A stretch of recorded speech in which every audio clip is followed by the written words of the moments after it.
asking me about Mick Taylor's. You remember Mick Taylor's well, you used to drink it, did you? Oh, I drank it on lovely more old pubs like that down there, and it was much like the pubs of old days down the road there. You go in the door and there was a welcome for you, and there was a bacon on a marble slab, and there was tea and butter and sugar, and then unbeknownst to the woman coming in shopping, you just pushed a little door and you were in a small little snug. And in that snug, on a Friday morning, at 9:30, they could open earlier than all the rest of the pubs. That snug was jam-packed with about 50 people. And the crack was mighty, and the lads were having their smoke and everything else, and they were all curing themselves. And that was the place you'd get a lovely pint. And then, when it had come to 11 o'clock, the place would go empty, because all the lads then would disappear to the local pubs who were only open on normal times. In them days, Taylor's pub and a lot of the other older pubs around there, they had a licence to open earlier than the normal pubs, and you could go in there at 9:30 or maybe shortly after 9 if you knew the proprietor well, and he'd throw up a couple of pints to you, no problem there at all. You're nice and quiet there on your own in a corner. And then, as I said to the lads, then they'd get paid on a Thursday or a Friday night, and the following morning they'd be all sick, and they'd be on their tea break, and they'd be all in for their cure. Now, they'd only be 10 minutes because they had to be back and work again. So that was the crack that time, and with great fun and games and music there. Then at night, anyone could go in there and sit down there, and there was a piano there, and you could have your heart's content. No one bothered with anyone or anything like that, and a good pint on Mrs. Taylor. I knew her well, Lord of Mercy. I knew Mr. Taylor, and fine, decent people. And poor old Mick Taylor,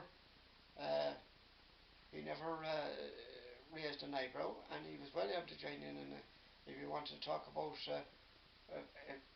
politics, or if you wanted to talk about the weather, if you wanted to talk about football, if you wanted to talk about hurling, Mick was always willing to join in and have the chat.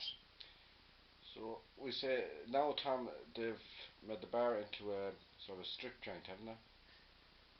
It's now a gentleman's club, Right. and I have to say at the outset, Larry, that I have never been inside it, because I believe that there's women there on these poles, and they take off their clothes, and men pay a big price for the drinking there, and they strip off, and the old shucks then are putting, like, I suppose, giving them tips and that sort of thing. Now, the old people around here were very much against that when it opened up, because we're not used to that in this kind of an area here.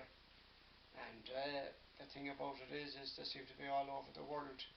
So you have these big doormen on the door at night with fancy suits on them, and the ordinary man will never drink a pint in there again.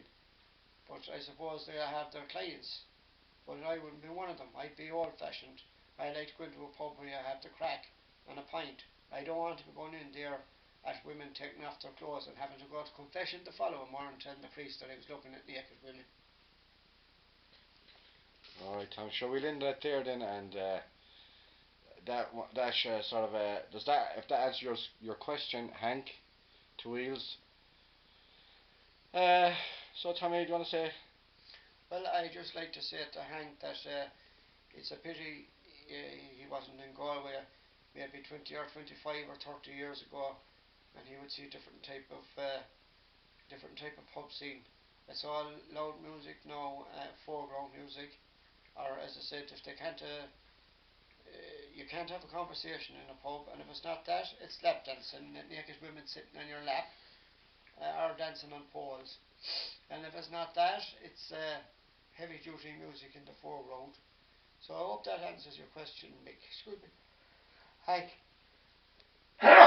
Sorry, Hank. I hope that answers your question, Hank, but you did miss a lot. They had the old timber floor in it. You could hear your feet creaking going in the door, and sawdust on the floor. And you'd always get a welcome, Sinna cui mar bhí sé ag an am sin ach tá aláin ahrún is sna pobanna is na tea óstánas rudí mar sin. There's a lot of changes nowadays in the pubs and the local bars and all that. Sinna cui will it down that's the way the world is going. So I don't know what was the future for the Irishman and his pint, but the outlook is not very good.